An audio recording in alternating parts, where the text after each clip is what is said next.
দেশে কন্যা হওয়ার কারণে অনেক বাবের চেহারা বেজার হয় কি হয় না? মেয়ে হওয়ার কারণে, তার বিবির গর্ভে মেয়ে হওয়ার কারণে বিবিকে তালাক দিয়ে দেয় কি দেয় না? অনেক নরপিচাস তার বিবিকে পিটায়। কেন? কন্যা হয়েছে কে তোর ঘরে। আচ্ছা, কন্যা কি সে বানায় না আল্লাহ বানায়? তো আল্লাহরে মানে অবস্থা যেন ও পিটাইতে পারতেছে না, যেন আল্লাহর সাথে যেন যুদ্ধ করতে পারতেছে না। কন্যা বিবির গর্ভে হইল কেন? বিবিকে পিটায়। কন্যা দেওয়ার মালিক কে? ছেলে দেওয়ার মালিক কে? তাহলে কেমন যেন আল্লাহ পাকের খুশির উপর আমি খুশি থাকতে পারলাম না। এজন্যই দেখা যায় আমাদের ঘরে কন্যা না হওয়ার কারণে আমরা বেজার হই, এই জন্য ঘরে বরকত কমে যায়। কন্যা হওয়ার কারণে বেজার হই, এই কারণে ঘরে বরকত কমে যায়। কন্যা হইলে জীবনে কেউ বেজার হবেন না তো? কন্যা হইলে বিবিকে কেউ কষ্ট দিবেন না তো? কন্যা হইলে ছেলে আর মেয়ের মধ্যে কখনো বৈষম্য করবেন না তো? ছেলেকে সবসময় মাছের মাথা আর মাইয়াটারে সবসময় মাছের লেঞ্জা এমন করবেন না তো? এবার আসেন নবীজি কি বলে। নবীজি বলেন, ক্বালা রাসূলুল্লাহ সাল্লাল্লাহু আলাইহি ওয়াসাল্লাম, মান আলা জারিয়াতাইন দাখালতু আনা ওয়া হুয়াল জান্নাতা কাহাতাইন। নবীজি বলেন, কোন ব্যক্তি যদি তার দুইজন কন্যা সন্তানকে লালন পালন করে, চিৎকার দিয়া বলেন কয়জন কন্যা সন্তান? দুইজন কন্যা সন্তানকে লালন পালন করে, নবীজি বলেন দাখালতু আনা ওয়া হুয়াল জান্নাহ, আল্লাহ আমাকে এবং তাকে জান্নাতে প্রবেশ করাবেন। কয় কেমনে জান্নাতে প্রবেশ করাবেন? ও নবীজি দুই আঙ্গুল ইশারা দিয়া বললেন, ওয়া আশারা বিইসবাইনে। এই হাদিসের তরজমা বলার আগে আপনাদেরকে একটু বলতে চাই, জান্নাতে প্রবেশ করার সময় জান্নাতের গেট দিয়া যে আমরা প্রবেশ করব, এই হাদিসটা কেন বলতেছি একটু পরে বলবো। জান্নাতের গেট হবে কয়টা? নবীজি বুখারী শরীফের হাদিসের মধ্যে জানায়া দেয়, ফিল জান্নাতি সামানিয়াতু আবওয়াবিন, জান্নাতের দরজা হবে 8টা। চিৎকার দিয়া বলেন কয়টা? আল্লাহ কোরআনে বলেন, ওয়াসিকাল্লাযীনা তাকাউ রাব্বাহুম ইলাল জান্নাতি যুমারা, মুত্তাকি বান্দাদেরকে দলে দলে জান্নাতের দিকে নিয়ে যাওয়া হবে। হাত্তা ইযা জাউহা, যখন মুত্তাকি বান্দারা জান্নাতের কাছে যাবে, ওয়া ফুতিহাত আবওয়াবুহা, জান্নাতের সমস্ত দরজা আল্লাহ খুলে দিবে। এবার আসেন, জান্নাতের দরজা কয়টা? নবীজি বলেন, ফিল জান্নাতি সামানিয়াতু আবওয়াবিন, জান্নাতের দরজা 8টা। চিৎকার দিয়া বলেন কয়টা? এই 8টা দরজার নাম কি?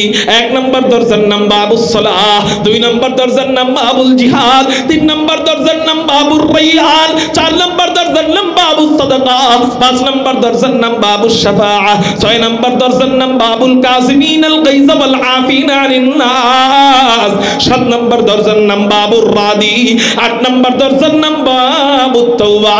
চিৎকার দিয়া বলেন সুবহানাল্লাহ। এই দরজা কত বড় হবে? নবীজি হাদিসের মধ্যে বলেন জান্নাতের দরজা কত বড় হবে। আমার দিকে খেয়াল করেন, জান্নাতের দরজাটা যখন খোলা হবে, জান্নাতের দরজার এক সাইড থেকে আরেক সাইডের দূরত্ব নবীজি বলেন 40 সানা, কমপক্ষে 40 বছরের রাস্তা দূরত্ব হবে। 40 বছরের রাস্তা কতটুক, এটা আপনাদেরকে আসলে আমি কেমনে বুঝাবো সেই যোগ্যতা আমার নাই। কারণ জান্নাত যে ব্যক্তি দেখে নাই, ওই ব্যক্তি কখনো কল্পনা করতে পারে না জান্নাতটা কেমন। ওই যে মুসলমানের হাসিতে একটা গল্প পড়ছিলাম, গল্পটা কি? এক বাচ্চা তার উস্তাদের জন্য দুধ নিয়ে গেছে, গাভীর দুধ। উস্তাদ হলো অন্ধ উস্তাদরে যায় বলতেছে, হযরত আপনার জন্য আমার আম্মা গাভীর দুধ পাঠাইছে। আর উস্তাদ তো জীবনে দুধ দেখে নাই, এই জন্য জানে না দুধ কেমন। উস্তাদে বলছে, ছাত্র আমার, সন্তান আমার, বলো তো এই দুধ যে আমার জন্য তোমার আম্মা পাঠাইলো, এই দুধটা কেমন? এখন ছাত্র চিন্তা করে, উস্তাদ জীবনে দুধ দেখে নাই, এই দুধ কেমন, বুঝামু কেমনে? এখন কয়, হুজুর দুধ সাদা। দুধ কি? উস্তাদ কি সাদা কি জিনিস এটা জীবনে দেখছে?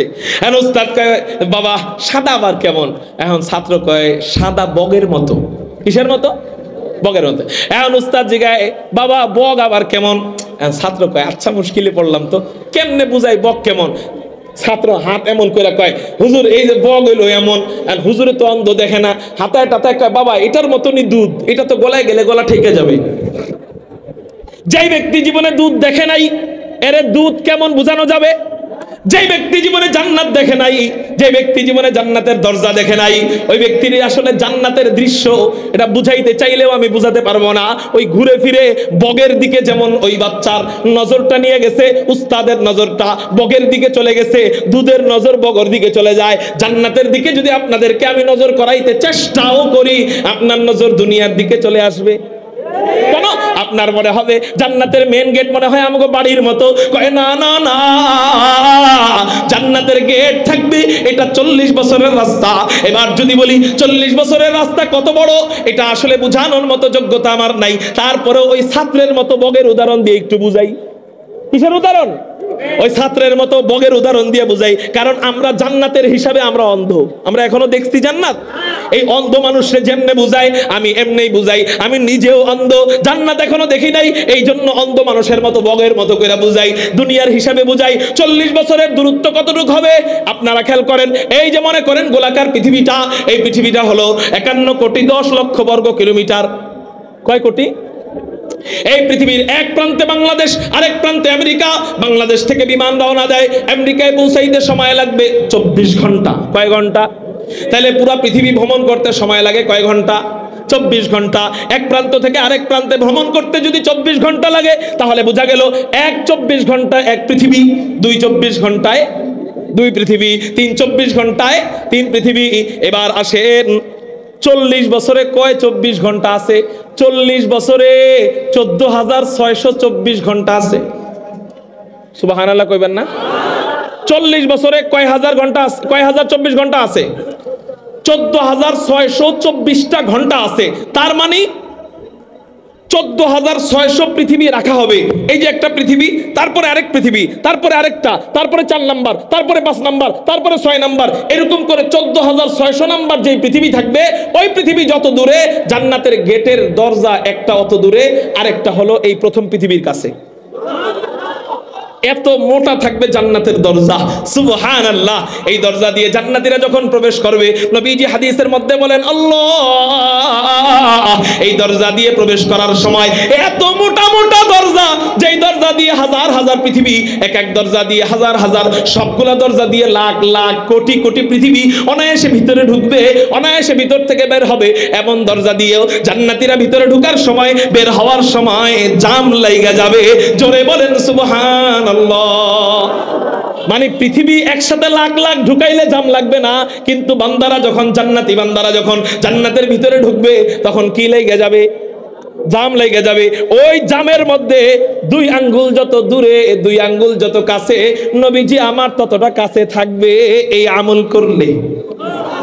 ওই জামের মধ্যে ততটা কাছে থাকবে। কয় হুজুর কত কাছে থাকবে? কি আমল করলে? বলে নবীজি জানায় দেয়, মান আলা জারিয়াতাইনে, যেই 2 জন কন্যা সন্তানকে লালন পালন করবে, নবীজি বলেন দাখালতু আনা ওয়া হুয়াল জান্নাতা কাহাতাইনে, 2 আঙ্গুলের কাছাকাছি আল্লাহ তাকে এবং আমাকে একসাথে জান্নাতে প্রবেশ করাবেন। শুধু তাই না, নবীজি বলেন ওয়া আশারা বিসবাইনে, এই 2 আঙ্গুল যত কাছে, আল্লাহ ওই বান্দাকে, ওই কন্যার পিতাকে, ওই কন্যার মাতাকে আমার ততটা কাছেই জান্নাতে রাখবে।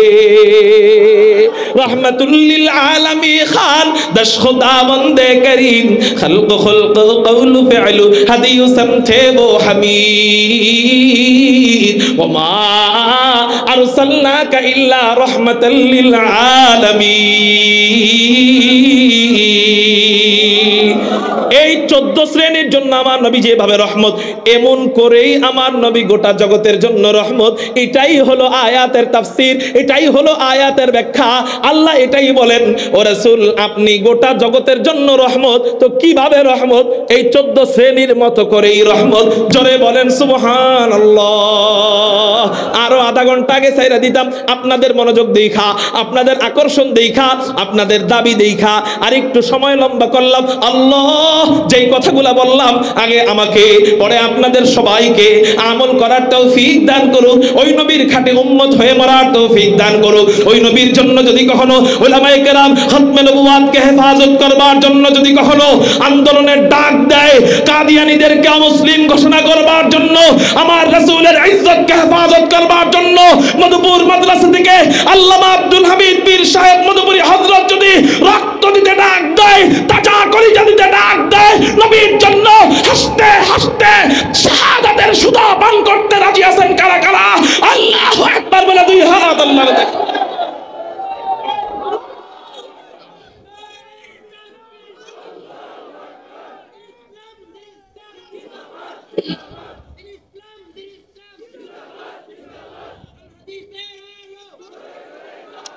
আল্লাহ আমাদেরকে বুঝবার আমল করবার তৌফিক দান করুক বলি।